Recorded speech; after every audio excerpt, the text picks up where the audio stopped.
أعوذ بالله من الشيطان الرجيم. بسم الله الرحمن الرحيم.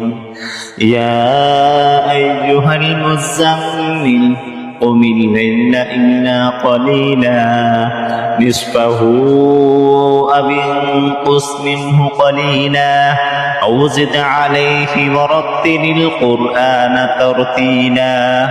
إنا سنلقي عليك قولا ثقيلا إن ناشئة الليل هي أشد وطئا وأقوم قيلا إن لك في النهار سبحا طويلا واذكر اسم ربك وتبتل إليه تبتيلا رب المشرق والمغرب لا إله إلا هو فاتخذه وكيلا واصبر على ما يقولون واهجرهم هجرا جميلا وذرني والمكذبين أولي النعمة ومهلهم قليلا إن لدينا أنكالا وجحيما وطعاما ذا غصة وعذابا أليما يوم ترجف الأرض والجبال وكانت الجبال كثيبا مهيلا إنا أرسلنا إليكم رسولا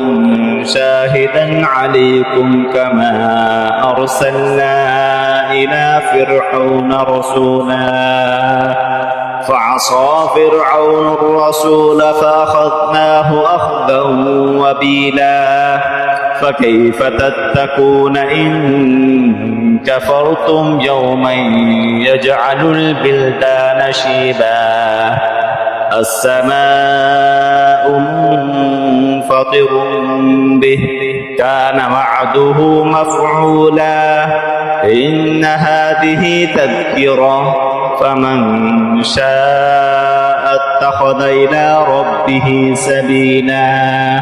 إن ربك يعلم أنك تقوم أدنى من ثلثي الليل ونصفه وثلثه وطائفة من الذين معك والله يقدر الليل والنهار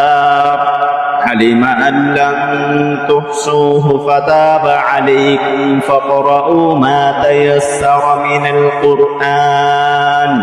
علم أن سيكون منكم مرضى وآخرون يضربون في الأرض يبتغون من